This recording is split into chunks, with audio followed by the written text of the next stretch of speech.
Hello everyone, सर्व विद्यार्थ्यांचं आजच्या लेक्चरमध्ये खूप खूप स्वागत आहे. मी दिलीप मुसळे. मित्रांनो, आपल्या इंग्लिशच्या PYQच्या लेक्चरमधलं एक अत्यंत महत्त्वाचं लेक्चर या ठिकाणी आज मी रेकॉर्ड करतोय. सगळे लेक्चर्स मी तुम्हाला अगदी ताजे, अगदी नवीन तुम्हाला या ठिकाणी या बॅचमध्ये दिलेले आहेत आणि इथून पुढे पण मी तुम्हाला देत राहील. तर आजचा जो टॉपिक आहे तो आहे तुमचा PYQs ऑन सिंथेसिस. सिंथेसिस हा टॉपिक आहे. तर जनरली कोणत्याही पेपरमध्ये एक तरी प्रश्न या टॉपिकवर सापडतो. काही पेपर्समध्ये 2-3 प्रश्न तुम्हाला या टॉपिकमध्ये आलेले आहेत. तर 2011 पासून ते रिसेंट 2026 पर्यंतच्या जेवढ्या काही प्रश्नपत्रिका आहेत त्यांच्यामध्ये ह्या टॉपिकवर जे प्रश्न आलेले आहेत त्या ठिकाणी मी तुम्हाला इंट्रोड्यूस करतोय. तर बेसिकली मी तुम्हाला सांगतो, मी नेहमी सांगत असतो मित्रांनो, ज्या विद्यार्थ्यांचा पार्ट्स ऑफ स्पीच चांगला आहे त्या विद्यार्थ्याला या टॉपिकवरचे प्रश्न सॉल्व्ह करायला कुठलीही अडचण येणार नाही. काही बेसिक माहिती पाहिजे. कारण जर तुम्ही सिंथेसिस या टॉपिकची थेअरी जर वाचत बसला तर मी आत्ताच सांगतो, थेअरी समजायला थोडी किचकट आहे.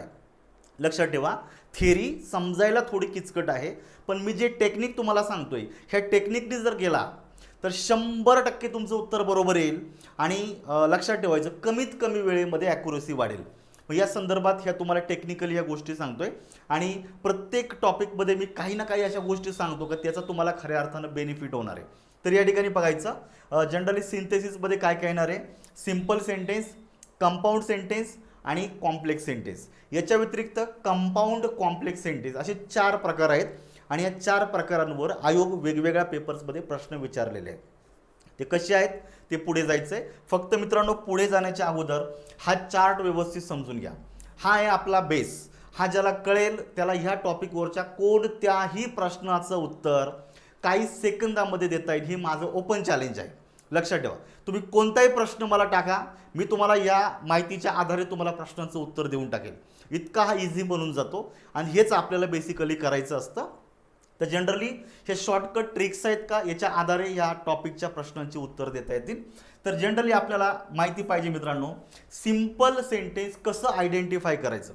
बघा, आपल्याला रिटर्न फॉर्मॅट नाही लिहायचं असतं तर अजून काही गोष्टी अवघड झाल्या असत्या, पण या ठिकाणी आयडेंटिफाय करायचे त्यामुळे ते सोपं आहे. लक्षात ठेवायचं, सिम्पल सेंटेन्स कसं ओळखायचं मित्रांनो, ज्या वाक्यामध्ये एकच मेन क्लॉज असतो, लक्षात ठेवायचं, त्याला सिम्पल सेंटेन्स बोललं जातं. सिम्पल सेंटेन्समध्ये सबऑर्डिनेट क्लॉजचा वापर केला जात नाही. म्हणजे एकच मेन क्लॉज पाहिजे. मग एक मेन क्लॉज म्हणजेच काय, मेन क्लॉज म्हणजे असा क्लॉज का जे एक इंडिपेंडंट सेंटेन्स असतं, त्या वाक्यामध्ये स्वतःचा एकच कर्ता आणि स्वतःचं एकच फायनाईट व्हर्ब असतं. परत एकदा ऐका, एकच मेन व्हर्ब सब्जेक्ट अँड एकच मेन व्हर्ब तुमच्या वाक्यामध्ये असतं.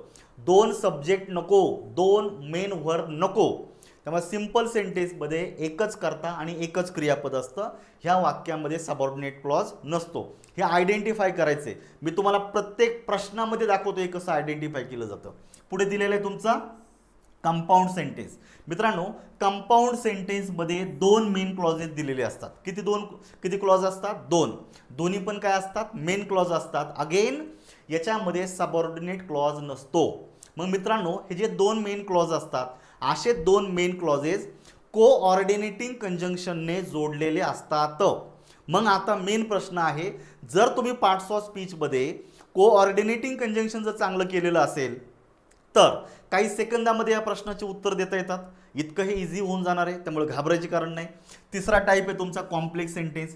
कॉम्प्लेक्स सेंटेन्स म्हणजेच काय मित्रांनो, ज्या वाक्यामध्ये कंपल्सरी एकच मेन क्लॉज असतो, 2 नाही, एकच मेन क्लॉज असतो आणि त्या एका मेन क्लॉजला जोडून एक किंवा एकापेक्षा जास्त सबऑर्डिनेट क्लॉजेस पॉसिबल आहेत. म्हणजे तुम्हाला कॉम्प्लेक्स सेंटेन्समध्ये वाक्यामध्ये कंपल्सरी सबऑर्डिनेट क्लॉज असतो. मग आता सबऑर्डिनेट क्लॉज या मेन क्लॉजला ज्या कंजंक्शनने जोडलं जातं त्याला बोललं जातं सबऑर्डिनेटिंग कंजंक्शन. आलो आपण परत पार्ट्स ऑफ स्पीचकडं. जर हे तुम्हाला कळलं तर समजायला सोपं बनून जातं. दुसरी गोष्ट, याच्यात सबऑर्डिनेट क्लॉज जो असतो कॉम्प्लेक्स सेंटेन्समध्ये तो एक तर नाऊन क्लॉज असतो, ॲडजेक्टिव्ह क्लॉज असतो किंवा ॲडव्हर्बियल क्लॉज असतो. तर हे तुम्हाला आयडेंटिफाय केलं तर तुम्हाला हा टाईप लगेच सांगता येतो. आणि शेवटचा जो आहे त्याच्यामध्ये होतं कंपाऊंड कॉम्प्लेक्स सेंटेन्स. हा ह्या दोघांचं मिक्सचर आहे. कंपाऊंड सेंटेन्स म्हणजेच काय, ज्याच्यामध्ये 2 मेन क्लॉज पाहिजे. कॉम्प्लेक्स म्हणजेच काय, ॲटलिस्ट एक मेन क्लॉज. म्हणजे आपण या ठिकाणी गृहीत धरूया इथं 2 मेन क्लॉज आहे आणि त्याला जोडून एक किंवा एकापेक्षा जास्त सबऑर्डिनेट क्लॉजेस असतात. अशा वाक्याला कंपाऊंड कॉम्प्लेक्स सेंटेन्स बोललं जातं. त्यामुळे हा एक बेसिक ड्राफ्ट आहे, व्यवस्थितपणे लक्षात ठेवा. तुम्ही लिहून ठेवू शकता प्रश्नाच्या खाली किंवा मोकळ्या स्पेसमध्ये, ज्याच्या आधारे तुम्हाला कशी उत्तर द्यायची झपाझप आपण या ठिकाणी पाहूया. टेन्शन घेऊ नका. बघा, ग्रुप बी 2024चा पेपर आहे, रिसेंट आहे. आता आज 19 फेब्रुवारी, आज लक्षात ठेवा, आज 19 फेब्रुवारी 2026 आहे आणि हा 24चा पेपर. एखादा म्हणजे सर 25चं, अजून 25चे पेपर झालेले नाहीत. ठीक आहे, त्यामुळे आपला सगळ्यात रिसेंट पेपर म्हणजे ग्रुप बी 2024चा आहे, हे लक्षात ठेवायचं. काय दिलेलं आहे? A simple sentence has only one subject and one dot dot. Simple सेंटेन्समध्ये एकच सब्जेक्ट असतो. मग एका सब्जेक्टच्या व्यतिरिक्त अजून एक काय असतं? तर जनरली असतं मेन वर्ब. काय असतं मित्रांनो? अजून एक मेन वर्ब वाक्यामध्ये असतं. आणि ह्या मेन वर्बला अजून एक शब्द तुम्ही वापरू शकता, तो म्हणजे हा प्रेडिकेट. काय वापरू शकता? प्रेडिकेट. तर जनरली मित्रांनो प्रेडिकेट कसा ओळखायचा? तर जनरली क्रियापद, यालाच आपण प्रेडिकेट म्हणू शकता, किंवा क्रियापद आणि क्रियापदापासून सुरू झालेला जो वाक्यांश आहे उरलेला, त्याला सुद्धा तुम्ही प्रेडिकेटिव्ह पार्ट म्हणू शकता. त्यामुळे मेन वर्बला तुम्ही दुसऱ्या शब्दांमध्ये प्रेडिकेट म्हणायला हरकत नाही. त्यामुळं इथे कन्सेप्ट क्लिअर करा. सिम्पल सेंटेन्समध्ये एकच सब्जेक्ट असतो आणि त्याला जोडून एकच मेन वर्ब असतं, म्हणजेच प्रेडिकेट असतं. ठीक आहे. त्यामुळे याच्यामध्ये स्ट्रक्चर हे उत्तरात येणार नाहीये, पॅटर्न उत्तरात येणार नाही आणि सेंटेन्स ऑर्डर सुद्धा उत्तरात येणार नाही. म्हणजे आपल्याला सी ला उत्तरात घ्यायचं आहे. सी आहे पर्याय क्रमांक 2 मध्ये. इतकं इझी बनून जातं. त्यामुळे मी तुम्हाला प्रश्न दाखवलेला आहे, हा एक्झॅक्ट आहे. याच्यामध्ये एकही स्पेलिंग एरर नाही आहे टायपिंगची, लक्षात ठेवा. कारण हे प्रश्न सगळेच्या सगळे प्रश्न, तब्बल 2800 प्रश्नांचं रेकॉर्डिंग आहे आपल्याकडं. आणि 2800 प्रश्न स्वतः मी माझ्या हाताने टाईप केलेले आहेत, चेक केलेले. त्यामुळे याच्यात करेक्शन 0 आहे, हे लक्षात ठेवा. आणि मी जे तुम्हाला उत्तर देतोय हे अगदी टू द पॉईंट देतोय. याच्या पलीकडे ह्या टॉपिकमध्ये काही राहत नाही. एवढंच करा आणि बिंदास पेपरला जा, तुमचा एकही प्रश्न चुकणार नाही तर ह्या टॉपिकवरचा. इतकं मी तुम्हाला खात्रीशीर सांगतो. चला आपण आता पुढच्या प्रश्नाकडे येऊया. या ठिकाणी काय दिलेलं बघायचं. ग्रुप बी 2024चाच पेपर आहे मित्रांनो, म्हणजे एका पेपरमध्ये हा दुसरा प्रश्न आलेला आहे. काय विचारलंय? Which of the following sentence is the simple sentence. बघा, आधीच्या प्रश्नात काय विचारलं होतं? सिम्पल सेंटेन्स कसं ओळखायचं? का ज्याच्यामध्ये एकच सब्जेक्ट आणि एकच मेन वर्ब, ज्यालाच आपण प्रेडिकेट म्हणतो, असतो, याला आपण सिम्पल सेंटेन्स असं म्हणायचं. बरोबर आहे की नाही? मग आता असं वाक्य शोधा ज्याच्यामध्ये एकच मेन सब्जेक्ट आहे आणि एकच मेन वर्ब आहे आणि एकच सेंटेन्स आहे. याला आपण म्हणू शकतो दुसऱ्या शब्दांमध्ये एकच मेन क्लॉज. काय म्हणू शकतो याला आपण? एकच मेन क्लॉज. दुसरा क्लॉज नको, मग तो सबऑर्डिनेटिंग पण नको आणि बेसिकली तुमचा मेन क्लॉज पण नको, एकच पाहिजे, लक्षात ठेवायचं. बघा, इथं तुम्हाला 4 पर्याय दिलेले आहेत. उत्तर आपण काढूया. काय दिलेलं बघायचं. ही इज अनवेल, हा झाला तुमचा एक मेन क्लॉज. मेन क्लॉज कसं ओळखायचं? बघा, याच्यामध्ये ही आहे, हा सब्जेक्ट. याच्यामध्ये इज हेच तुमच्या वाक्यातलं क्रियापद आहे. तो कसा आहे? अनवेल. तर जनरली हे आहे तुमचं लिंकिंग वर्ब. त्यामुळे याच्यानंतर हा आलेला शब्द आहे कॉम्प्लिमेंट. हा झाला एक मेन क्लॉज. आणि दुसरं वाक्य बघायचं. सो या कोऑर्डिनेटिंग कंजंक्शनने जोडलेले. So is given inference or reason of the action. बरोबर आहे, तो अनवेल आहे, तो बरं त्याला वाटत नाही आणि म्हणून काय झालेलं आहे, ही हा दुसऱ्या वाक्यातला सब्जेक्ट, कॅन नॉट अटेंड हे दुसऱ्या वाक्यातलं मेन वर्ब, हे झालं हेल्पिंग वर्ब आणि उरलेलं वाक्य. मग मी तुम्हाला काय सांगितलंय? सिम्पल सेंटेन्समध्ये एकच मेन वर्ब असतं आणि एकच सब्जेक्ट असतं. इथं तर 2 मेन वर्ब आहे. हा सुद्धा मेन वर्बच झाला आणि हा सुद्धा मेन वर्ब झाला. आणि कोऑर्डिनेटिंग कंजंक्शननं जे वाक्य जोडलेलं असतं, तर कोऑर्डिनेटिंग कंजंक्शननं जोडलेलं वाक्य हे सरळ सरळ कंपाऊंड सेंटेन्स असतं, विसरायचं नाही. मग कोऑर्डिनेटिंग कंजंक्शनमध्ये इलॅटिव्ह कंजंक्शन आहे, ॲडव्हर्सेटिव्ह कंजंक्शन आहे, ॲडव्हर्सेटिव्ह कंजंक्शन आहे आणि आपला एक आहे तो तुमचा शेवटचा राहिला याच्यामध्ये इलॅटिव्ह कंजंक्शन वगैरे. ठीक आहे, हे 4 कंजंक्शनचं क्युम्युलेटिव्ह कंजंक्शन, इलॅटिव्ह, ॲडव्हर्सेटिव्ह आणि अल्टरनेटिव्ह, हे 4 प्रकार या ठिकाणी. तर कोऑर्डिनेटिंग कंजंक्शनचं वाक्य येतं तुमचं कंपाऊंडमध्ये. त्यामुळे याला उत्तरात घ्यायचं नाही, कारण आपलं टार्गेट आहे मित्रांनो सिम्पल सेंटेन्स. दुसरं बघायचं. ही कन्फेस्ड हिज क्राईम. ही झाला तुमच्या वाक्यात सब्जेक्ट, एकच सब्जेक्ट आहे. कन्फेस्ड, कन्फेस म्हणजे कबुली देणे, स्वीकार करणे. बरोबर आहे का? मत व्यक्त घ्या. या ठिकाणी कन्फ्युज झालं क्रियापदाचं दुसरं, पण हा झाला मेन वर्ब. एकच सब्जेक्ट आणि एकच मेन वर्ब आहे. त्यानं काय ॲक्सेप्ट केलं? ही इज अ क्राईम, त्याचा गुन्हा. मग बघा मित्रांनो, ज्या वाक्यात एकच कर्ता आणि एकच फायनाईट वर्ब असतं, डोळे झाकून त्याला सिंपल सेंटेन्स म्हणायचं. ठीक आहे, याचा अर्थ माहीत नाही, आपल्याला काही घेणं देणं नाही. आपल्याला याच्यावर PhD करायची का? नाही. आपलं टार्गेट एक्झाम ओरिएंटेड आहे, तर एक्झाममध्ये जास्तीत जास्त स्कोअर कसा येईल हे आपलं पहिलं लक्ष असलं पाहिजे. बरोबर आहे की नाही? नॉलेज मिळवायला आयुष्य पडलेलं आहे आपल्याकडं. आपण कधी उरलेल्या वेळेमध्ये पास झाल्याच्या नंतर कधी मुसळे सरांना भेटा, सर एकदा डिटेलमध्ये करायचं, मी तुम्हाला परत शिकवितो. आत्ता टार्गेट करा, आपल्याला परीक्षेमध्ये पास व्हायचं आहे. मग त्या अँगलनी तुम्हाला छोट्या छोट्या गोष्टी नोटीस करायच्या. त्यामुळे उत्तर आलं पाहिजे पर्याय क्रमांक 2. तिसरं का नाही बघायचं, ही कॅनॉट स्पीक.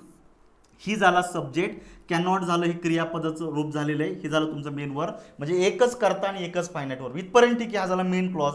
पण इथं नॉर दिलेलं आहे मित्रांनो. नॉर परत एकदा सांगतो, हे आहे तुमचं कोऑर्डिनेटिंग कंजंक्शन. याला बोललं जातं क्युम्युलेटिव्ह कंजंक्शन. तर बेसिकली नॉरनं दुसरा वाक्य जोडले, दुसरा क्लॉज जोडलेला आहे. अगेन हे कंपाऊंड सेंटेन्स झालेले, याला उत्तरात घेऊ नका. आणि पुढचं बघा, he confessed that he is guilty. Main clause काय दिलेलं आहे मित्रांनो बघायचं. ही झालं वाक्यामध्ये सब्जेक्ट, कन्फेस झालं क्रियापदाचं दुसरं रूप. आता बघा, व्हॉट डीड ही कन्फेस, त्यानं काय कन्फेस केलं, त्यानं काय कबूल केलं? उत्तर मिळतं दॅट ही इज कन्फेस्ड. दॅटनं जोडलेला जो काही क्लॉज आहे हा क्रियापदाच्या नंतर कर्म म्हणून काम करतो. मित्रांनो, जो सबऑर्डिनेट क्लॉज मेन वर्बच्या नंतर कर्म ऑब्जेक्ट म्हणून काम करतो त्याला नाउन क्लॉज बोललं जातं. आणि नाउन क्लॉज हा सबऑर्डिनेट क्लॉज आहे, म्हणजे वाक्य कॉम्प्लेक्स सेंटेन्समध्ये. त्यामुळे याला पण घेऊ नका. 4 हे पर्याय समजून घ्या, कशा पद्धतीनं उत्तरापर्यंत पोहोचायचं. बेसिक एवढंच आहे, सिंपल सेंटेन्समध्ये एकच करता एकच फायनाईट, दॅट्स इट, पुढं जायचं नाही. पुढचा प्रश्न पाहूयात. Choose the correct option to change the following simple sentence into complex sentence. बघा, हे मूळ वाक्य काय दिलेले तुमचं? सिंपल सेंटेन्स दिलेले, आणि तुमचं टार्गेट काय मित्रांनो? कॉम्प्लेक्स सेंटेन्स आहे. सिंपल सेंटेन्सचं रूपांतर कॉम्प्लेक्स सेंटेन्समध्ये करायचं. परीक्षा कोणती आहे? राज्यसेवा 2024चा पेपर आहे, म्हणजे रिसेंट आहे. बघा, इथं तुम्हाला वाक्य दिलेले बघायचं. Riding a bike she felled down on a road. मित्रांनो, या वाक्यात एकच कर्ता आहे, तो म्हणजे सी. या वाक्यात एकच क्रियापद आहे, ते म्हणजे फेल.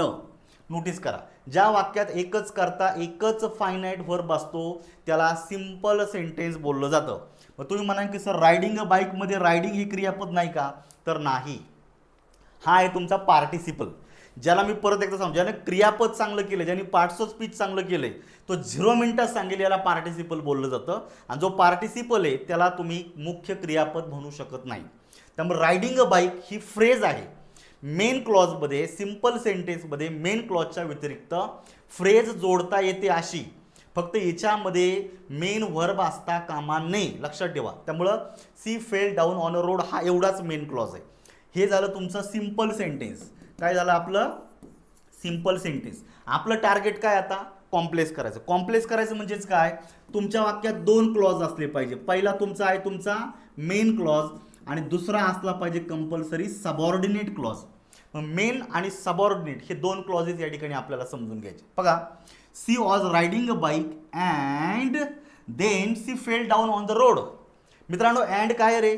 कुणी सांगेल? हे कोऑर्डिनेटिंग कंजंक्शन आहे, आणि कोऑर्डिनेटिंग कंजंक्शननं जोडलेलं वाक्य हे कंपाऊंडमध्ये जातं. कॉम्प्लेक्स सेंटेन्समध्ये अँड वापरत नाहीत हे अँगलनी 2 वाक्य जोडण्यासाठी.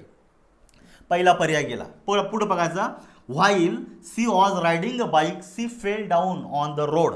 मग आता या ठिकाणी तुम्ही नोटीस करायचं, while indicate the time of the action.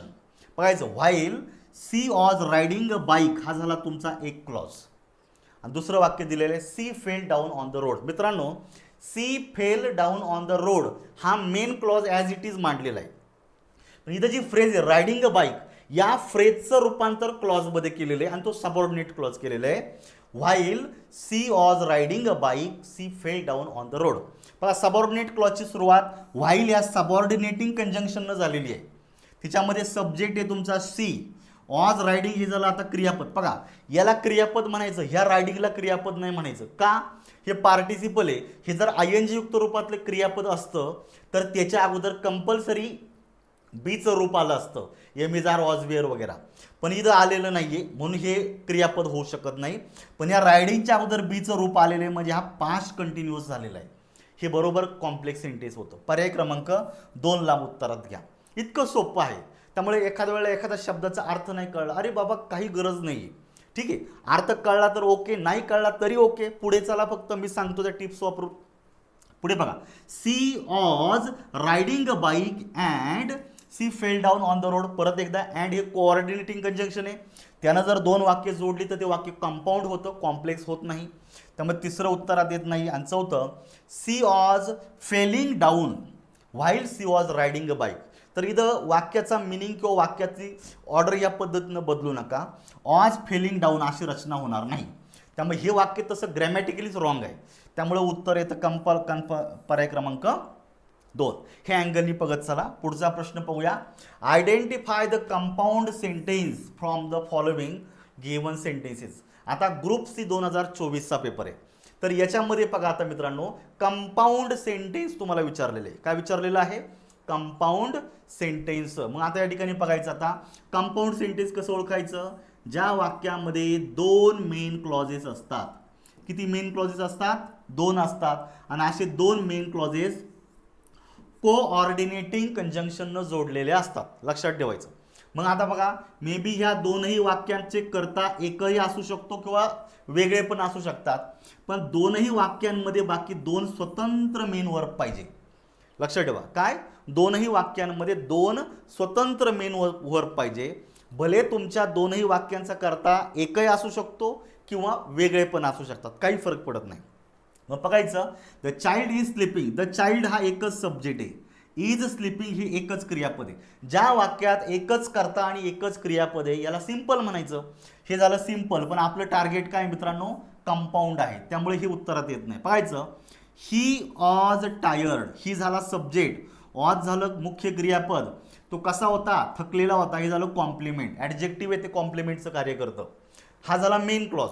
आणि दुसरं, so he went to bed early. आणि म्हणून तो लवकर झोपण्यासाठी गेला. सो हे इलॅटिव्ह कंजंक्शन आहे. सो आणि फॉर लक्षात ठेवायचं. काय? सो आणि फॉर हे तुमचे 2 इलेटिव्ह कंजंक्शन आहे आणि त्याने generally inference, reason of the action असं जोडलं जातं. तर जनरली या ठिकाणी पण परत एकदा आपल्याला नोटीस करायचं आहे, हे 2 नंबरचं उत्तर कन्फर्म आहे. कारण सो हे कोऑर्डिनेटिंग कंजंक्शन आहे आणि त्यांनी 2 मेन क्लॉज जोडले, कंपाऊंड सेंटेन्स तयार झालं. येतं लक्षात सर्वांचं?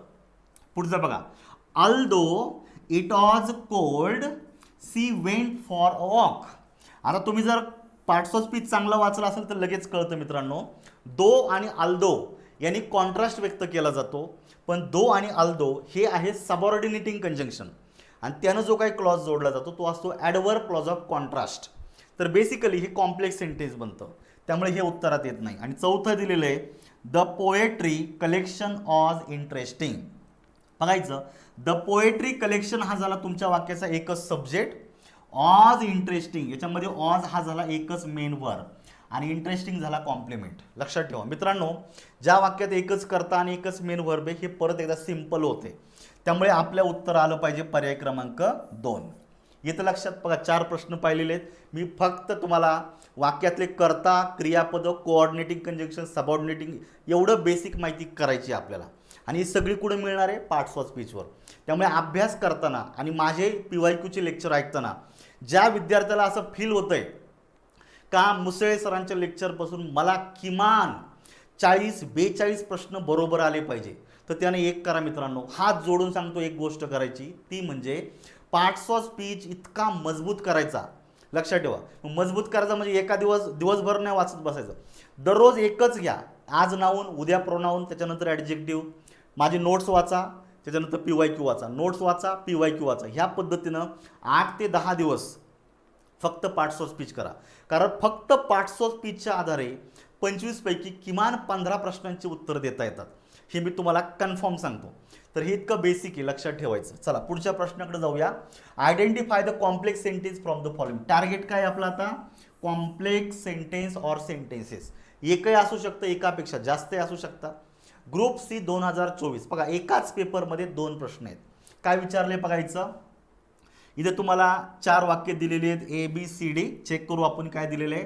The night is dark. बघा द नाईट झाला सब्जेक्ट, इज झालं क्रियापद, डार्क झालं कॉम्प्लिमेंट. हा झाला एकच मेन क्लॉज, करता क्रियापद. दुसरं दिलेलं आहे and I am far from home. मी घरापासून खूप दूर आहे. I am far from home. बघा पहिल्या वाक्याचा करता नाईट, दुसऱ्या वाक्याचा करता आय. पहिल्या वाक्यातलं क्रियापद इज, दुसऱ्या वाक्यातलं क्रियापद एम. आणि 2 वाक्य कशाने जोडलेत? अँड ह्या कोऑर्डिनेटिंग कंजंक्शननं. आणि कोऑर्डिनेटिंग कंजंक्शननं जोडलेलं वाक्य हे असतं कंपाऊंड. आपलं टार्गेट आहे कॉम्प्लेक्स, त्यामुळे ए उत्तरात येणार नाही, या लक्षात. मग आता तुम्ही बघा किती ठिकाणी ए दिलेलं आहे, तर ए फक्त एका ठिकाणी आहे, त्यामुळे पर्याय क्रमांक 1 रिमूव्ह झाला. दुसरं वाक्य बघा आता बघायचं. As long as I am in the company of Mahi. आता इथं फुल स्टॉप दिलेला आहे, तर नव्हता पाहिजे, इथं स्वल्पविराम पाहिजे, तर जरा हरकत नाही. बघा I feel very happy but हे काय मित्रांनो कोऑर्डिनेटिंग कंजंक्शन आहे, तर त्यानं बेसिकली कॉन्ट्रास्ट व्यक्त केला जातो. तर हे कंपाऊंड सेंटेन्समध्ये येणार आहे, कॉम्प्लेक्स नाही. बरोबर काय दिलेलं आहे? But I become sad when she is away from me. तर या ठिकाणी बघा हा एक पहिला क्लॉज, दुसरा मेन क्लॉज, परत या ठिकाणी सबऑर्डिनेट क्लॉज दिलेले आहे. तर एवढी मोठी रचना नसते, तर कॉम्प्लेक्समध्ये एकच मेन क्लॉज पाहिजे, 2 नाही.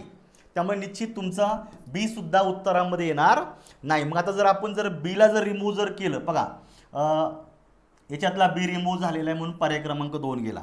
आता बघा ओनली डी किंवा बोथ सी आणि डी याच्यापैकी यायला पाहिजे.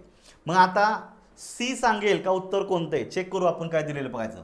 अ bird in the hand is worth 2 in the bush. बघा a bird in the hand ही फ्रेज आहे, हा संपूर्ण फ्रेज, याच्यामध्ये नाऊन हा हेड वर्ड आहे, त्यामुळे ही नाऊन फ्रेज आहे.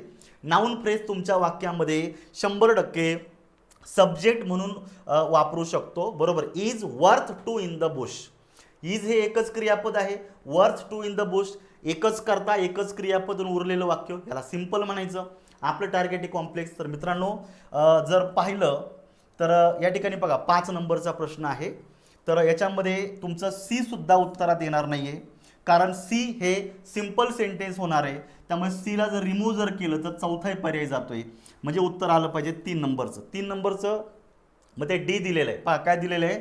आय बिलीव्ड हा झाला मेन क्लॉज. बघा आय झाला सब्जेक्ट, बिलीव्ड झालं क्रियापदाचं दुसरं रूप. What did you believe. तू कशावर तू विश्वास ठेवतोस? उत्तर दिलं जातं that she had married the person whom she had loved. मित्रांनो नोटीस करा, मी या ठिकाणी जरा पुसतो म्हणजे तुमच्या लक्षात येईल याच्यामध्ये काय काय भानगड आहे. बघा आय बिलीव्ड हा झाला एक मेन क्लॉज, आणि पुढे बघा that she had married the person हा झाला सबऑर्डिनेट क्लॉज, कारण दॅटनं जोडलेला क्लॉज हा सबऑर्डिनेट क्लॉज आहे.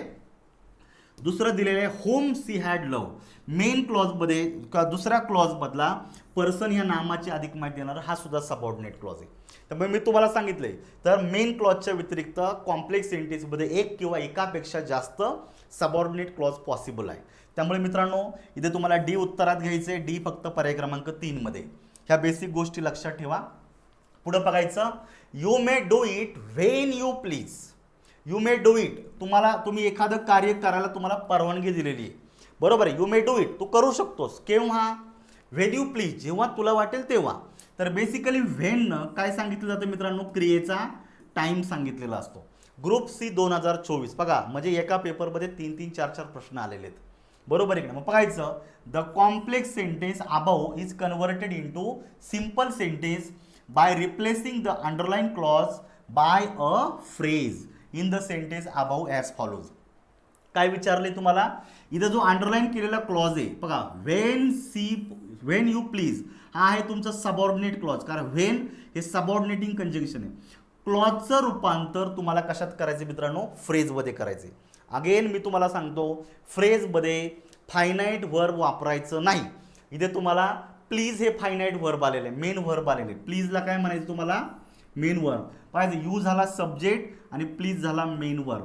त्यामुळे तुम्हाला सबऑर्डिनेट क्लॉजमध्ये कुठलं करायचं आपल्याला? सिंपल सेंटेन्स करताना फ्रेजमध्ये रूपांतर करा, क्लॉज ठेवू नका. मग आता बघूयात बघा. You may do it at your pleasure. तर तुमचा मेन क्लॉज आहे यू मे डू इट, हा झाला तुमचा main clause. At your pleasure, तुमच्या सोयीप्रमाणे किंवा तुम्हाला जसं वाटेल तुमच्या पद्धतीनं तुम्ही ते एखादं कार्य करू शकता ॲट युअर प्लेजर. तर basically at your pleasure he phrase आहे. तर याच्यामध्ये क्रियापद नाही आहे बघा, चेक करा. ॲट युअर प्लेजर, बरोबर आहे की नाही, तुमच्या सोयीनुसार तुमच्या आनंदाप्रमाणे वगैरे. तर या ठिकाणी क्रियापद नाही, फ्रेजमध्ये रूपांतर झालेलं. प्लीज या क्रियापदाचं रूपांतर प्लेजर ह्या नामामध्ये केलेलं आहे. तर निश्चित तुम्हाला या ठिकाणी नोटीस करायचं आहे की तुमचं उत्तर जे आहे हे एकमध्ये आले पाहिजे. बाकीचे काय येत नाही ते पाहून घ्या. You may do it as per your pleasure. मित्रांनो मेन क्लॉज आहे यू मे डू इट, पण या ठिकाणी दिलेले as per. As per it means in accordings to, accordance to, बरोबर आहे. ॲज पर युअर आपण म्हणू शकतो, याला आपण ॲडव्हर्ब क्लॉज ऑफ मॅनरमध्ये टाकू शकता ॲज पर. त्यामुळे ॲज पर हा टाईम इंडिकेट करत नाही, हे क्लिअर करा. त्यामुळे ॲज पर ही फ्रेज चुकीची आहे, त्यामुळे बी उत्तरात येत नाही. You may do it as you please, as हा मॅनर सांगतो, त्यामुळे हा टायमिंग नाही सांगणार आहे, त्यामुळे सीला पण उत्तरात घ्यायचं नाही. You may do it with your pleasure, with your नको आहे, at your pleasure he phrase बरोबर आहे, ॲट युअर प्लेजर. त्यामुळे डी उत्तरात येणार नाही आहे, उत्तर आहे फक्त ए दिलेलं आहे फक्त पर्याय क्रमांक 2 मध्ये. तर हे अँगलनी उत्तर देता आलं पाहिजे. पुढचं बघा आता MPSC 2023. आता आपण या ठिकाणी राज्यसेवा गटक 2024च्या घेतल्यात. 23 कडे आता काय दिलेलं आहे, identify the sentences which are not simple sentences. असं वाक्य ओळखा का जे सिम्पल सेंटेन्स नाही. सिम्पल सेंटेन्स म्हणजेच काय, ज्या वाक्यात एकच मेन क्लॉज असतो, म्हणजे एकच मेन सब्जेक्ट आणि एकच मेन व्हर्ब असतो, त्याला सिम्पल सेंटेन्स बोललं जातं. पाहूया काय भानगडे, बघायचं. हीज करेज हा झाला सब्जेक्ट, ओन हे झालं क्रियापदाचं दुसरं रूप, हिम ऑनर. तर ज्या वाक्यात एकच करता एकच क्रियापद आहे मित्रांनो, हे आहे सिम्पल सेंटेन्स. आपल्याला विचारले जे सिम्पल नाही ते विचारले, त्यामुळं ए उत्तरात येणार नाही. मग आता बघा ए असणारे पर्याय रिमूव्ह करा, हे 2 पर्याय गेले आणि तिसरा सुद्धा पर्याय गेला का ज्याच्यामध्ये ए दिलेलं आहे. बघा जे सिम्पल सेंटेन्स नाही ते ओळखा, आणि ए तर सिम्पल आहे त्यामुळे एला उत्तरात घ्यायचं नाही. मग एला उत्तरात घ्यायचं नाही, पण 3 पर्यायांमध्ये ए दिलेलं आहे, हे 3ही पर्याय रिमूव्ह करा, म्हणजे उरलेलं 4थं उत्तर असलं पाहिजे. हा अप्रोच जर चुकला तर समजायचा आयोगाचा प्रश्न चुकला, लक्षात ठेवा. त्यामुळे हे इतकं ॲक्युरेट आहे, सायंटिफिक आहे, इथं चुकण्याची शक्यता नाही आहे. इथं BCD उरलेले सगळे वाक्य सिम्पल सेंटेन्समध्ये बसत नाही. पाहून घेऊया काय भानगडे, पाहायचं. The moon was bright and we could see our way. And काय मित्रांनो, कोऑर्डिनेटिंग कंजंक्शन आहे, त्याने 2 मेन क्लॉज जोडले, हे झालं कंपाऊंड सेंटेन्स. त्यामुळे हे कॉम्प्लेक्स सिम्पल नाही आहे, याला उत्तरात घ्यायचं आहे. दे रेस्टेड हा झाला मेन क्लॉज, त्यांनी आराम केला, केव्हा केला, व्हेन इव्हिनिंग कम. मित्रांनो मेन क्लॉजमधील क्रियापदाची क्रिया केव्हा घडली हे ॲडव्हर्ब क्लॉज ऑफ टाईम सांगतं, आणि ॲडव्हर्ब क्लॉज हे कॉम्प्लेक्स सेंटेन्सचा पार्ट आहे, हे सुद्धा सिम्पल नाही, याला उत्तरात घ्यायचं आहे. आणि they would not allow them to fight. आता नोटीस करा, इथे जर टेक्निकली जर तुम्ही जर चेक केलं तर हे जे डी नंबरचं वाक्य आहे, हे डी नंबरचं वाक्य सुद्धा सिम्पलच आहे. काय आहे तुमचं, सिम्पल आहे का, एक्झॅक्ट सांगतो, ऑथेंटिक रेफरन्सच्या आधारे सांगतो मित्रांनो, का सिम्पल सेंटेन्समध्ये एकच कर्ता आणि एकच फायनाईट व्हर्ब असतं, पण त्याच्या व्यतिरिक्त तुम्ही वाक्यामध्ये इन्फिनिटिव्हचा वापर करू शकता, बेअर इन्फिनिटिव्हचा सुद्धा वापर करू शकता, कारण तसे ते मेन व्हर्ब नाहीच आहे. त्यामुळे जर टू फाईट आहे याला तुम्ही मेन व्हर्ब म्हणू शकत नाही, आणि ते सिम्पल सेंटेन्सला जोडून वाक्यात वापरू शकता. पण जर पाहिलं तर उत्तरामध्ये ए आणि डी यायला नको आहे, याच्यातला जर डी जर काढला तर हा प्रश्न बाद होईल. पण आयोग आहे शेवटी, त्याला आपण फायनल म्हणतो, तर आयोगाने ठरवलं का याचं उत्तर बदलायचं नाही, त्यांनी नाहीच बदललं. त्यामुळे आयोगानं फायनल आन्सर 4 दिलेला आहे, बट मी उत्तरावर सॅटिस्फाईड नाही, कारण हे डी जे आहे हे कन्फर्म एकदा सिम्पल सेंटेन्स बनतं आहे. त्यामुळे इथं उत्तरामध्ये फक्त बी आणि सी यायला पाहिजे, पण तसा पर्यायच अवेलेबल नाही. त्यामुळे त्यांनी डायरेक्टली 4थ्याला मार्क करून दिलेला आहे. आणि तसं मी एलिमिनेशननी 4थं उत्तर काढलं होतं, म्हणजे पार मोकळा सोडण्यापेक्षा डॉट देऊन टाका, एक्झॅक्ट उत्तर तुमचं येतं. ठीक आहे, आयोगाने चुकवलं तर सगळ्यांचं चुकणार आहे, आयोगाने ठरवलं नाही बदलायचं तर तुमचं चुकणार नाही, एवढं ॲक्युरसी तुमची याच्यामध्ये येते. पुढचा बघायचा, she heard the king's remark, he held his breath. लक्षात ठेवायचं मित्रांनो, त्यानं राजाचा जे काही रिमार्क आहे, त्याचं बोलणं आहे, उपदेश आहे, तो ऐकला आणि त्यानं काय केलेले, त्याचा श्वास रोखलेला आहे. दोन क्रिया दिलेले, दोन वाक्य दिलेली. पहिल्या वाक्यामध्ये कर्ता क्रियापद आले, दुसऱ्या वाक्यात कर्ता आणि क्रियापद आलेले. पण ही दोन स्वतंत्र वाक्ये, कारण इथं दोघांच्या मध्ये फुल स्टॉप आहे. दोन्ही सिंपल सेंटेन्स आहे. पण आपल्याला काय विचारलंय, select the correct simple sentence of the above. आता बघा, दोन मेन क्लॉज आहेत, म्हणजे दोन सिंपल सेंटेन्स आहे. आपल्याला त्याचं कशात रूपांतर करायचं, एकाच सिंपल सेंटेन्समध्ये करायचे. मग मित्रांनो, दोनही क्लॉज हे मेन क्लॉज आहे आणि आपल्याला सिंपल बनवायचं म्हणजे एकाच मेन क्लॉजची गरज आहे. मग दुसऱ्या मेन क्लॉजचं काय करायचं, मेन क्लॉजचं रूपांतर आपल्याला करायचं आहे एका फ्रेजमध्ये. कशात करायचं आहे, फ्रेजमध्ये. आणि त्याला जोडून तुमच्या वाक्यामध्ये एक येणार आहे, तो म्हणजे मेन क्लॉज. त्यामुळे एका मेन क्लॉजचं रूपांतर तुम्हाला फ्रेजमध्ये करायचं आणि एक मेन क्लॉज तसाच ठेवायचा आहे. मग आता आपण पाहूया काय दिलेलं आहे. As soon as he heard the king's remark, he held his breath. मित्रांनो, ॲज सून ॲज हे सबऑर्डिनेटिंग कंजंक्शन आहे, त्यानं क्रियेची टाईम जोडला जातो. त्यामुळं हे कॉम्प्लेक्समध्ये जाणारे सिंपलमध्ये येत नाही, हा पर्याय गेला. दुसरं बघा, पहिली क्रिया कोणती दिलेली आहे, he heard the king's remark. तर जे क्रियापद आहे याचं रूपांतर तुम्ही पार्टिसिपलमध्ये करू शकता. मग बघायचं, on hearing the king's remark, he held his breath. बघा मित्रांनो, on hearing the king's remark, याच्यामध्ये हे अंडरलाईन केलेला जो भाग आहे, on hearing the king's remark, याच्यामध्ये फायनाईट वर्ब नाही. म्हणजे मित्रांनो, हिला काय बोलते, फ्रेज. म्हणजे हा जो पहिला क्लॉज आहे याचं रूपांतर केलं फ्रेजमध्ये आणि दुसरा मेन क्लॉज तसाच ठेवलेला आहे, ही हेल्ड हिज ब्रेथ. तर या वाक्यामध्ये एकच कर्ता आणि एकच फायनाईट वर्ब आहे. डोळे झाकून उत्तर द्यायचे 2 नंबरचं. इतकी ॲक्युरसी येते. बघा पुढचं दिलेलं आहे, he heard the king's remark and he held his breath. And हे कोऑर्डिनेटिंग कंजंक्शन आहे, दोन वाक्य जोडतं म्हणजे वाक्य कंपाऊंड होणार आहे, हे उत्तरात घ्यायचं नाही आहे. किंग्ज रिमार्क मेड हिम हेल्ड हिज ब्रेथ. तर आता काही अंशी हे पण होऊ शकेल, परंतु मोर ॲक्युरेट तुमचं 2 नंबरमध्ये येतं. ठीक आहे, त्यामुळे हे 2 नंबरचं उत्तर येते. आपल्याला डबल आन्सर नाही काढायचे, 2 नंबरचं करेक्ट आहे. काही अंशी वेगळ्या अँगलनी होऊ शकेल, परंतु थोडंसं बदलू शकते कॉन्टेक्स्चुअली, त्यामुळे हे येणार नाही आहे. पुढचा प्रश्न बघा, I still remember the Joy of my childhood. मला अजूनही माझ्या बालपणाचा आनंद आठवतो आहे. मी लहान असताना कसा बागडायचो, मित्रांबरोबर खेळायचो, आनंद भेटत होता. तो आनंद मी आजही आठवू शकतो.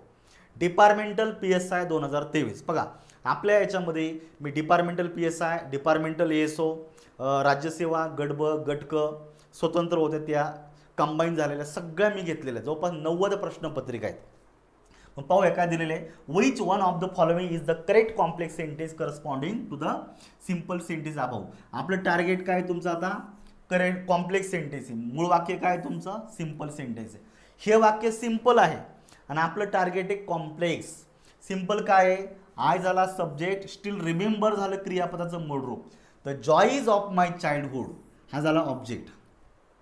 एकच करता एकच फायनाईट वर्ब, हे झालं सिंपल सेंटेन्स. आता विचारले कॉम्प्लेक्स. कॉम्प्लेक्स म्हणजेच काय, तुमच्या वाक्यामध्ये एक पाहिजे मेन क्लॉज आणि दुसरा पाहिजे तुमच्या वाक्यात सबऑर्डिनेट क्लॉज, असं वाक्य शोधायचं. बघायचं, I remember the joys experienced in my childhood. बघायचं, I remember the joys experience in my childhood. आता या ठिकाणी कुठल्याही प्रकारचं कोऑर्डिनेटिंग सबऑर्डिनेटिंग कंजंक्शन जोडलेलं नाही, कारण तुम्हाला एक गोष्ट माहिती पाहिजे मित्रांनो, की आपल्याला जेव्हा कॉम्प्लेक्स सेंटेन्स बनवतो तेव्हा एक मेन क्लॉज आणि एक सबऑर्डिनेट क्लॉज असतो, त्यांना जोडण्यासाठी काहीतरी पाहिजे, बरोबर आहे की नाही. त्यामुळे इथं आलेला नाही आहे भाग, त्यामुळे तो वाक्य चुकतं आहे. दुसरं बघायचं, I still remember the joys which I experience in my childhood. The joys हा मेन क्लॉजमधील नाऊन आहे, हे नामाची अधिक माहिती देणारा क्लॉज हा सबऑर्डिनेट क्लॉज आहे. याला बोललं जातं ॲडजेक्टिव्ह क्लॉज, याला बोललं जातं रिलेटिव्ह क्लॉज. तो मेन क्लॉजमधील जॉईज या नामाची अधिक माहिती देतो. त्यामुळं कोणता आनंद, which I experienced in my childhood, का जो आनंद मी माझ्या बालपणामध्ये एक्सपिरियन्स केला तो मला अजूनही रिमेंबर होते, आठवतो आहे. 100% मेन क्लॉज आणि सबऑर्डिनेट क्लॉज आहे. याला काय म्हणायचं मित्रांनो, तुमचा कॉम्प्लेक्स सेंटेन्स झालेले. आता उरलेले दोन पाहूया. I still remember the joys I experienced in my childhood. परत एकदा या ठिकाणी सबऑर्डिनेटिंग कंजंक्शन वगैरे पाहिजे होतं, ते आलेलं नाहीये.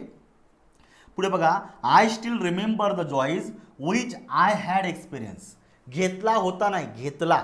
इथं विनाकारण पूर्ण भूतकाळ करायचं नाहीये, सिंपल पास्ट टेन्सची आवश्यकता होती. काळ चुकीचा वापरलेला आहे म्हणून डी सुद्धा चुकतोय. आता ओनली बीला उत्तरात घ्यायचं आहे.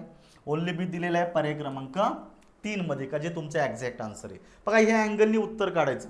तुम्हाला विचारलं सिंपल ओळखा, तर सिंपलमध्ये एकच करता, एकच क्रियापद, दॅट्स इट. कंपाऊंड ओळखा. कंपाऊंडमध्ये 2 मेन क्लॉज, दोन्हींमध्ये स्वतंत्र करते, दोन्हीमध्ये स्वतंत्र क्रियापद असतात आणि कोऑर्डिनेटिंग कंजंक्शन जोडले जातात. कॉम्प्लेक्स ओळखा विचारलं तर मेन आणि सबऑर्डिनेट क्लॉज पाहिजे, आणि जो सबऑर्डिनेट क्लॉज नाऊन, ॲडजेक्टिव्ह किंवा ॲडवर्ब क्लॉज असतो ते वाक्य कॉम्प्लेक्स. म्हणजे इतकं इझी बनून जातं. तुम्ही ह्या अँगलनी करत चला अभ्यास.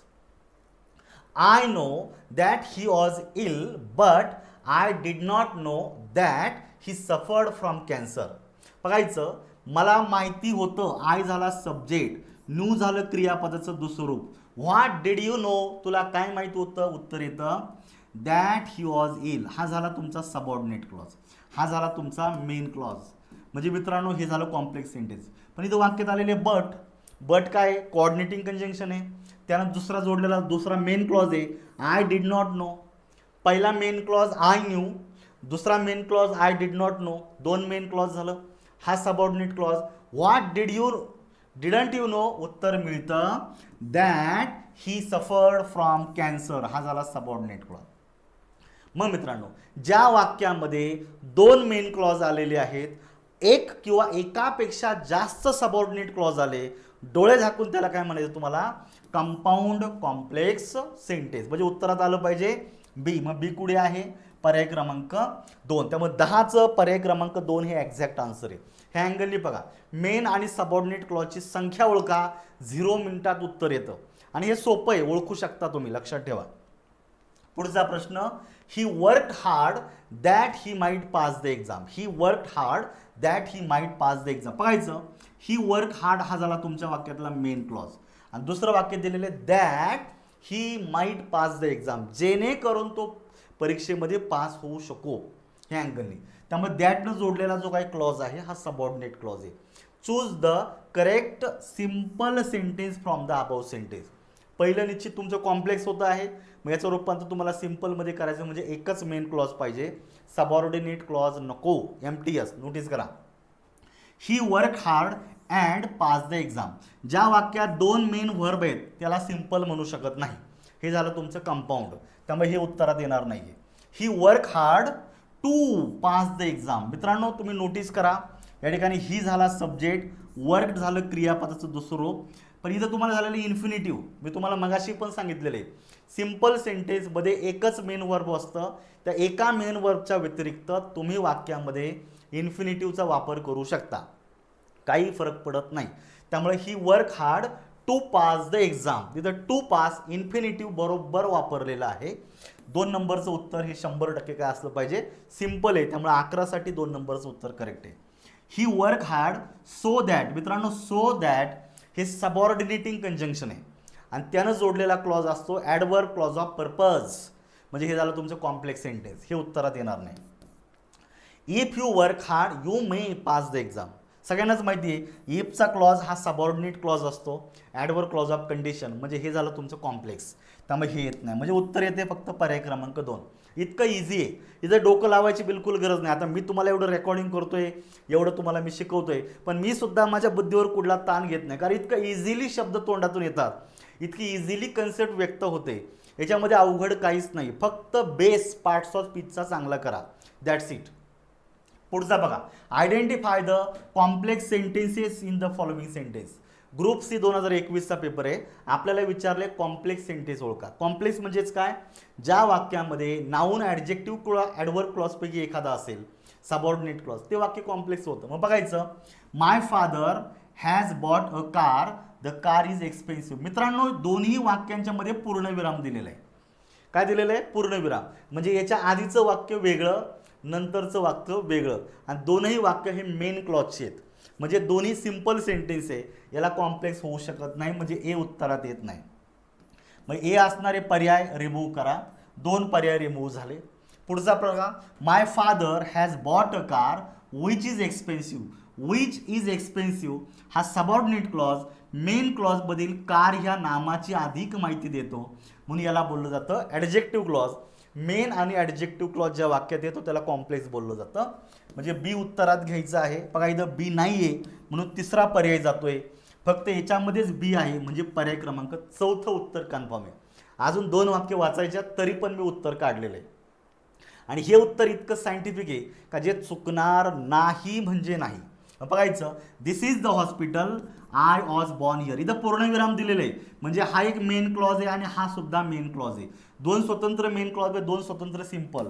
सी उत्तरात घ्यायचं नाही, याच्यातला सी गेला म्हणजे हा पण रिमूव्ह झाला. दिस इज द हॉस्पिटल हा झाला एक मेन क्लॉज आणि मेन क्लॉजमधील हॉस्पिटल ह्या नामाची अधिक माहिती देणारा सबऑर्डिनेट क्लॉज आहे वेअर आय वॉज बॉर्न. बघा व्हेअर काय आहे, मेन क्लॉजमधील नामाची अधिक माहिती देतोय तो. याला आपण ॲडव्हर्ब क्लॉज नाही म्हणायचं, ॲडव्हर्ब क्लॉज ऑफ प्लेस. बरोबर आहे. मेन क्लॉजमधील हॉस्पिटल ह्या प्लेसविषयी माहिती देतो त्यामुळे याला ॲडजेक्टिव्ह क्लॉज म्हणायचं. बरोबर आहे. रिलेटिव्ह ॲडव्हर्बनं जोडलेलं आहे. व्हेन, व्हेअर, व्हाय.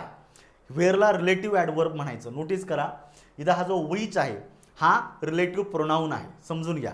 त्यामुळे डीला उत्तरात घ्यायचे, बी आणि डी उत्तरात येते पर्याय क्रमांक 4. एलिमिनेशननी उत्तर निघतं, कन्सेप्टनंही उत्तर निघतं. इतकं इझी आहे. पुढचा प्रश्न, besides making a promise he kept it. मित्रांनो बिसाइड्स हे झालं तुमचं वाक्यातलं प्रेपोजिशन. प्रेपोजिशन जोडलेलं प्रेपोजिशन फ्रेज असते मित्रांनो. बिसाइड्स मेकिंग अ प्रॉमिस ही झाली फ्रेज. याला क्लॉज म्हणायचा नाही कारण याला क्लॉज होण्यासाठी भले मेन किंवा सबऑर्डिनेट याच्यामध्ये फायनाईट वर्ब पाहिजे. But there is no finite verb. Making हे फायनाईट वर्ब नाही आहे. नोटीस करा कारण हे क्रियापदाचं आयएनजी तो रूप जे आहे याला जर क्रियापद म्हणायचं असेल तर त्याच्या आधी बीचं रूप पाहिजे. ज्या अर्थी बी नाही त्या अर्थी हे क्रियापद नाही. येतं लक्षात. त्यामुळे ही केप्ट इट हा एवढाच मेन क्लॉज आहे. ही एक झाला सब्जेक्ट, कीपचा भूतकाळ झाला केप्ट, इट झालं ऑब्जेक्ट. ज्या वाक्यात एकच करता एकच फायनाईट वर्ब असतं ते सिम्पल सेंटेन्स आहे. आपलं टार्गेट काय आहे, select the correct alternative that transform the above sentence into a compound sentence. आपलं दुसरं टार्गेट काय मित्रांनो, कंपाऊंड सेंटेन्समध्ये रूपांतर करायचं आहे. कंपाऊंड करायचं म्हणजे 2 मेन क्लॉजेस पाहिजे.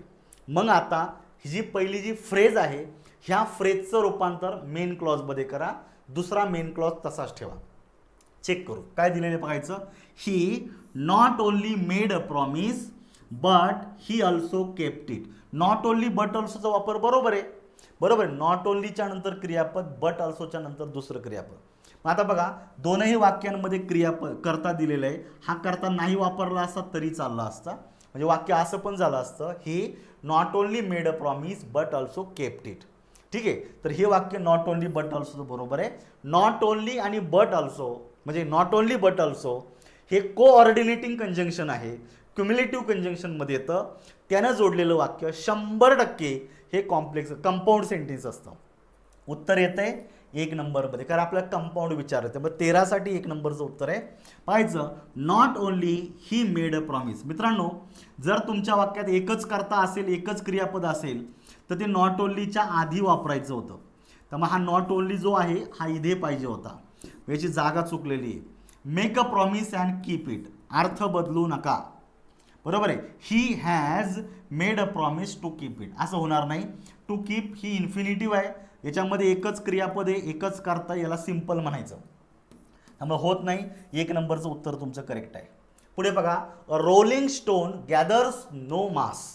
आता ही फ्रेज आहे, ही एक प्रोव्हर्ब आहे. नोटीस करा काय ही एक प्रोव्हर्ब आहे आणि तिचंच रूपांतर तुम्हाला कशात तरी करायचं आहे. बघा रोलिंग स्टोन हा झाला तुमच्या वाक्यातला सब्जेक्ट, गॅदर्स हे झालं क्रियापदाचं मूळ रूप, नो मॉस हे झालं वाक्यातलं ऑब्जेक्ट.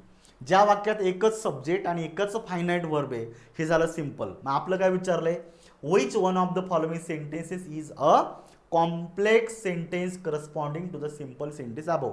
आपलं टार्गेट आहे मित्रांनो कॉम्प्लेक्स सेंटेन्स. कॉम्प्लेक्स म्हणजेच काय तर ज्या वाक्यामध्ये एक मेन आणि एक किंवा एकापेक्षा जास्त सबऑर्डिनेट क्लॉज असतात. सबऑर्डिनेट म्हणजेच काय, जो नाऊन ॲडजेक्टिव्ह किंवा ॲडव्हर्बमध्ये येतो क्लॉज, तो झाला तुमचा सबऑर्डिनेट क्लॉज. चेक करू आहे का बघायचं. A stone that rolls gathers no moss. मित्रांनो इथे स्वल्पविराम दिलेला आहे. ॲक्च्युली हे सुद्धा ॲक्सेप्टेबल आहे, कारण आपल्याला रेस्ट्रिक्टिव्ह आणि नॉन रेस्ट्रिक्टिव्ह रिलेटिव्ह क्लॉज अशी संकल्पना आहे. ॲडजेक्टिव्ह क्लॉजचाच पार्ट येतो. तर इथं जर तुम्हाला वाटलं का नामाची अधिक माहिती देणारा क्लॉज हा अधिक महत्त्वाचा नाही आहे, त्याला आपण नॉन रेस्ट्रिक्टिव्ह म्हणतो, तर त्याच्या आधी आणि नंतर दोन्ही ठिकाणी स्वल्पविराम दिला जातो. आणि हा जो दॅट आहे, हा दॅट आहे रिलेटिव्ह प्रोनाऊन. काय आहे? Relative pronoun. त्यामुळे a stone that rolls gathers no moss हे सुद्धा तुमचं उत्तर येणं अपेक्षित आहे. मग आता नोटीस करायचं, याला सुद्धा तुम्ही उत्तरामध्ये घेऊ शकता, हे सुद्धा चुकीचं नाही आहे. दुसरं बघायचं आहे, a stone that gathers no moss rolls. अर्थ बदलू नका, वाक्याची रचना चुकलेली आहे. A stone that rolls however gathers no moss. इथे हाऊ एव्हरचा वापर चुकीचा आहे, बळच नाही वापरायचं. A stone which rolls gather no moss. तर मित्रांनो विच सुद्धा रिलेटिव्ह प्रोनाऊन आहे आणि विचनं जोडलेला जो काही क्लॉज आहे तर तो बेसिकली मित्रांनो काय असतो? सबऑर्डिनेट क्लॉज असतो. अ स्टोन गॅदर्स नो मास हा झाला मेन क्लॉज. मेन क्लॉज कुठला आहे तुमच्या वाक्यामध्ये? A stone gathers no moss. Main क्लॉजमधील स्टोन ह्या नामाची अधिक माहिती देणारा हा सबऑर्डिनेट क्लॉज झाला ॲडजेक्टिव्ह क्लॉज. म्हणजे हे सुद्धा कॉम्प्लेक्स आहे. त्यामुळे मित्रांनो 1 आणि 4 असे दोनही कॉम्प्लेक्स सेंटेन्स आहे, परंतु या ठिकाणी आयोगानं फक्त 4 नंबरचं उत्तर करेक्ट दिलेलं आहे. पण मी सांगतो 1 नंबरचं सुद्धा काही अंशी बरोबरच आहे. ठीक आहे, मोर ॲक्युरेट तुम्ही 4ला देऊ शकता, नो प्रॉब्लेम, आयोगाच्या आन्सर कीप्रमाणे. परंतु 1 हे 100% चुकीचं नाही, हे तुम्ही समजून घ्या. पुढे बघा, the problem was too difficult to be solved. MPSC 2022चा पेपर आहे. थोडे 1-2 प्रश्न पुढे मागे झालेत, 21-22, 22-21 हरकत नाही, पण प्रश्न सगळे घेतलेत मी. बघायचं TOO आणि TO, तर ही एक रचना आहे. TOO बरोबर आहे का, आणि टू. तर जनरली याला रिमूव्ह करून आपण काय वापरू शकतो वाक्यामध्ये? सो दॅटचा वापर करू शकतो. का वापर करू शकतो? सो दॅटचा. मग तुम्हाला विचारलंय select the correct complex sentence of the statement. तर या वाक्याचं रूपांतर तुम्हाला कॉम्प्लेक्समध्ये करायचं, म्हणजे तुम्हाला रिमूव्ह टू करायचं आणि वापरायचं सो दॅट. चेक करा, the problem was very difficult and it कुड नॉट बी सॉल्व्ड. मित्रांनो अँड मी परत परत सांगतो, हे कोऑर्डिनेटिंग कंजंक्शन आहे, त्यानं जर 2 वाक्य जोडली तर हे कंपाऊंड बनेल. आपलं टार्गेट आहे कॉम्प्लेक्स, त्यामुळे हे उत्तरात येणार नाही. दुसरं, the problem was so difficult that it कुड नॉट बी सॉल्व्ड. तर इथं रिमूव्ह टू करायचा, त्याच्याऐवजी सो वापरायचा आणि या टू ऐवजी दॅट वापरायचा आणि पुढे काळानुसार आपल्याला कॅन नॉट कुड नॉट घ्यायचं आहे. जे अर्थी वाक्य भूतकाळात आहे, ऑज आहे, म्हणून इथं कुड नॉट आलेलं आहे. हे जर एमेजार असता तर इथं कॅन नॉट आला असता. त्यामुळे 2 नंबरचं उत्तर करेक्ट आहे. Being the problem difficult it कुड नॉट बी सॉल्व्ड. मित्रांनो being the problem difficult he phrase आहे, याला क्लॉज म्हणू शकत नाही. त्यामुळे इट कुड नॉट बी सॉल्व्ड हा एकच मेन क्लॉज आहे, याला सिम्पल म्हणू शकेल, याला कॉम्प्लेक्स म्हणणार नाही. त्यामुळे तिसरे उत्तरात येत नाही. Having the problem difficult it can not be solved. वाक्य भूतकाळातलं आहे, त्यामुळे कॅन नॉटचा वापर चुकीचा आहे, चौथा पर्याय गेला. आणि तसंही having the problem difficult he phrase आहे, याला क्लॉज म्हणू शकत नाही. त्यामुळे उत्तर येते फक्त पर्याय क्रमांक 2. पुढचा प्रश्न, he has a busy schedule so he will be late.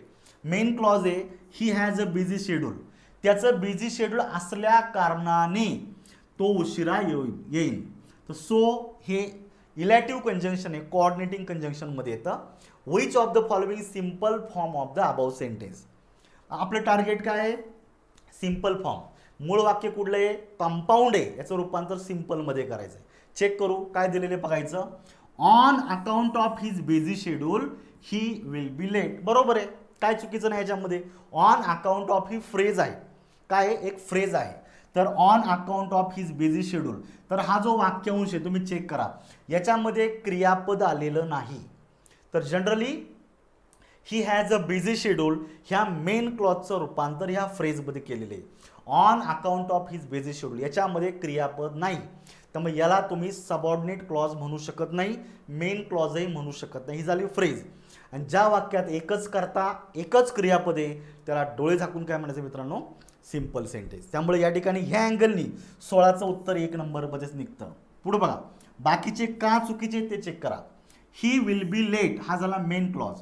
Because he schedule is busy. Because हे सबऑर्डिनेटिंग कंजंक्शन आहे, त्यानं रिझन दिलं जातं. आणि बिकॉजनं जोडलेलं वाक्य ॲडव्हर्ब क्लॉज ऑफ रिझनचं असतं, म्हणजे हे वाक्य कॉम्प्लेक्समध्ये जातं. 2 उत्तरात येणार नाही, कारण आपलं टार्गेट आहे सिम्पल. पुढे बघा, his schedule is busy that's why he will be late. That's why हे सुद्धा रिझन देण्याचं काम करतं, त्यामुळे याला मेन क्लॉजमध्ये घेऊ शकत नाही. तसंही बघायचं, ही शेड्यूल हा इथं सब्जेक्ट आहे, दुसऱ्या वाक्याचा दुसरा सब्जेक्ट आहे. तर याचा अर्थ सिम्पलमध्ये 2 सब्जेक्ट नसतात, त्यामुळे याला सिम्पल म्हणू शकत नाही. आणि ही विल बी लेट हा झाला main clause. As his schedule is busy. मित्रांनो, ॲज हे सबऑर्डिनेटिंग कंजंक्शन म्हणून कार्य करतं, याने रिझन देण्याचं काम करतं आहे. याला परत एकदा ॲडव्हर्ब क्लॉज ऑफ रिझनमध्ये टाकू शकता, म्हणजे हे कॉम्प्लेक्स होतं, ही उत्तरात येणार नाही. म्हणून उत्तर येते फक्त पर्याय क्रमांक 1. तर ह्या अँगलनी उत्तर द्यायच्यात मित्रांनो. पुढचा प्रश्न, choose the complex sentence among the following sentences. आता आपल्याला कुठलं वाक्य ओळखायचं आहे, फक्त कॉम्प्लेक्स ओळखायचं. कॉम्प्लेक्स म्हणजेच काय, ज्या वाक्यामध्ये एक मेन क्लॉज आणि एक किंवा एकापेक्षा जास्त सबऑर्डिनेट क्लॉज. सबऑर्डिनेट क्लॉज कुठले, नाऊन, ॲडजेक्टिव्ह, ॲडव्हर्ब, एवढंच शोधायचं फक्त. इतकं इझी बनून जातं. मग आता आपण या ठिकाणी पाहूया, इट इज अ पीटी हा झाला एक मेन क्लॉज. काय, इट इज अ पीटी हा झाला तुमचा वाक्यातला main clause. That we should have to undergo this disgrace. तर मित्रांनो, दॅटनं जोडलेला हा जो काही क्लॉज आहे हा सबऑर्डिनेट क्लॉज आहे, हा झाला मेन क्लॉज, हा झाला सबऑर्डिनेट क्लॉज. तर निश्चितच तुम्हाला याला कॉम्प्लेक्समध्ये टाकता येईल. इथपर्यंत लक्षात आहे सर्वांच्या. आता दुसरं बघायचं, on having to undergo this disgrace is a pity. बघा, इज झाला मेन वर्ब. क्रियापदाच्या आधी सब्जेक्ट म्हणून काय आलेलं आहे, फ्रेज आलेली आहे. बघा, आवर हॅव्हिंग्स टू अंडरगो धिस डिसग्रेस, याच्यात एकही क्रियापद नाही. दुसऱ्या वाक्यामध्ये बघा तुम्ही काळजीपूर्वकपणे, इज जे क्रियापद आहे याच्या अगोदर जो भाग आहे याच्यात एकही क्रियापद आलेलं नाही आहे, मेन वर्ब आलेलं नाही आहे, म्हणजे याला तुम्ही मेन क्लॉज म्हणू शकत नाही. ही झाली फ्रेज, आणि जनरली याच्यामध्ये ही नाऊन फ्रेज असली पाहिजे. तर ह्या नाऊन फ्रेजचा सब्जेक्ट म्हणून वापर केल्यानंतर एकच क्रियापद आलेलं आहे, याला सिम्पल म्हणेन. आपलं टार्गेट आहे कॉम्प्लेक्स, त्यामुळे बी उत्तरात येत नाही, ओनली याला उत्तरात घ्या, पर्याय क्रमांक 1. येतं लक्षात. हे अँगलनी उत्तर द्यायचं आहे आपल्याला. पुढे बघा, आयडेंटिफाय द कॉम्प्लेक्स सेंटेन्सेस विचारलेले. MTS म्हणजे महाराष्ट्र टेक्निकल सर्व्हिसेस, तर ह्या कंबाईन आहे, इंजिनिअरिंग, कृषी सेवा आणि वनसेवेला एकत्रित. प्रेलिममध्ये 10-12 प्रश्न येतात जास्तीत जास्त. कॉम्प्लेक्स विचारले, बघायचं. I know, what do you know, repeat झालेलं आहे. That Mohan is a bank manager. Main clause आहे आय नो, आणि दॅटनं जोडलेला क्लॉज आहे हा नाऊन क्लॉज, त्यामुळे हे झालं तुमचं कॉम्प्लेक्स, याला उत्तरात घ्यायचं आहे. What you told me is a true. बघा, इज हे झालं मुख्य क्रियापद. क्रियापदाच्या आधी सब्जेक्ट म्हणून जो क्लॉज काम करतो क्लॉज म्हणायचं. याच्यात फायनाईट वर्ब आहे, याच्यात स्वतःचा कर्ता आहे, बरोबर आहे की नाही. त्यामुळे ज्याच्यामध्ये स्वतःचा कर्ता आणि स्वतःचं फायनाईट वर्ब असतं त्याला मित्रांनो काय म्हणायचं आहे, मेन क्लॉज, सबऑर्डिनेट क्लॉज इथे लक्षात ठेवायचं. कारण हा क्रियापदाच्या आधी सब्जेक्ट म्हणून काम करतो, आणि जो सबऑर्डिनेट क्लॉज क्रियापदाच्या आधी सब्जेक्ट म्हणून काम करतो त्याला नाऊन क्लॉज बोललं जातं. आणि नाऊन क्लॉज असणारं वाक्य हे कशात येतं मित्रांनो, आपल्या कॉम्प्लेक्समध्ये. त्यामुळे याला उत्तरात घ्यायचं आहे. आय हेल्प हिम हा झाला मेन क्लॉज. मी त्याला मदत केली. का केली, कारण दिलेलं आहे, because he was very weak. बिकॉजनं जोडलेलं वाक्य ॲडव्हर्ब क्लॉज ऑफ रिझन आहे. म्हणजे मित्रांनो, तीनही वाक्य हे कशामध्ये येतात, कॉम्प्लेक्स. त्यामुळं A, B आणि C, पर्याय क्रमांक 18-4 नंबर हे तुमचं करेक्ट आन्सर आहे. पुढचं बघा, although he is a hard master his intentions are good. अशा प्रकारचं वाक्य दिलेलं आहे. तर काळजीपूर्वक बघा, तुमच्या लक्षात यायला पाहिजे. Although he is a hard master his intentions are good. लगेच तुम्हाला कीवर्डवरून कळतं मित्रांनो, दो आणि आल्दो हे सबऑर्डिनेटिंग कंजंक्शन आहे, त्यानं जोडलेलं वाक्य ॲडव्हर्ब क्लॉज ऑफ कॉन्ट्रास्टमध्ये जातं, म्हणजे हे वाक्य कशात येतं, तुमचा कॉम्प्लेक्समध्ये येतं. तर इथं पर्याय क्रमांक 1 हेच उत्तर करेक्ट येते. आणि पुढे, what type of sentence is the following. Group B 2020चा पेपर आहे मित्रांनो. आपल्याला फक्त विचारलेलं आहे टाईप ऑफ द सेंटेन्स. पहा, when the old man was gone. तर व्हेन हे सबऑर्डिनेटिंग कंजंक्शनचं कार्य करतं, कारण हे वाक्य प्रश्नार्थक नाही आहे. When the old man was gone, जेव्हा वयस्कर व्यक्ती निघून गेला, हा झाला एक सबऑर्डिनेट क्लॉज. पाहायचं. गॉड कॉल्ड अब्राहम हा झाला मेन क्लॉज. बघा, गॉड झाला सब्जेक्ट, कॉल्ड झालं क्रियापदाचं दुसरं रूप, अब्राहम झाला ऑब्जेक्ट. अँड हे झालं कोऑर्डिनेटिंग कंजंक्शन, आस्क्ड हिम. तर हा सुद्धा मेन क्लॉज आहे. एक मेन क्लॉज आहे गॉड कॉल्ड अब्राहम, आणि दुसरं वाक्य अँड गॉड आस्क्ड हिम. बघा, इथलं कॉल्ड हे क्रियापद वेगळं आहे, आस्क्ड हे क्रियापद वेगळं आहे. दोन मेन क्लॉज आहे, दोन्हींमध्ये स्वतंत्र क्रियापद आहे, पण दोन्हींमध्ये एकच करताय, ॲक्सेप्टेबल आहे. दोन मेन क्लॉज आणि हा सबऑर्डिनेट क्लॉज, आणि दुसरा सबऑर्डिनेट क्लॉज आहे वेअर द स्ट्रेंजर ऑज. मग मित्रांनो, ज्या वाक्यामध्ये दोन मेन क्लॉजेस असतात आणि एक किंवा एकापेक्षा जास्त, इथं दोन आलेले आहेत, सबऑर्डिनेट क्लॉज असतात, तर यांना काय बोललं जातं? Compound complex sentence. सीला उत्तरात घ्यायचं आहे आणि सी दिलेला आहे पर्याय क्रमांक 4 मध्ये. इतकं सोपं आहे, त्यामुळं घाबरायचे कारण नाही. बेसिकली आपल्याला ह्या स्टेप बाय स्टेप जायचं आहे, यामध्ये सगळे तुमचे डाऊट्स क्लिअर होणार आहे. तर मित्रांनो, थोडंसं बेसिक सुरुवातीला घ्यायचं होतं, त्यामुळे थोडा वेळ गेला. पुढचे जे प्रश्न आहेत आपण नेक्स्ट लेक्चरमध्ये घेऊया. आपल्याला टोटल 71 प्रश्न कंप्लीट करायचे आहेत, त्यामुळे उरलेले जे प्रश्न आहेत मी एका मोठ्या लेक्चरमध्ये नेक्स्ट टाईम घेतो. तर ह्या लेक्चरमध्ये या ठिकाणी थांबायचं आहे आपल्याला. पुढच्या लेक्चरमध्ये लगेचच जॉईंट व्हा, त्यामध्ये आपल्याला हा टॉपिक फायनल करायचा आहे. थँक्यू.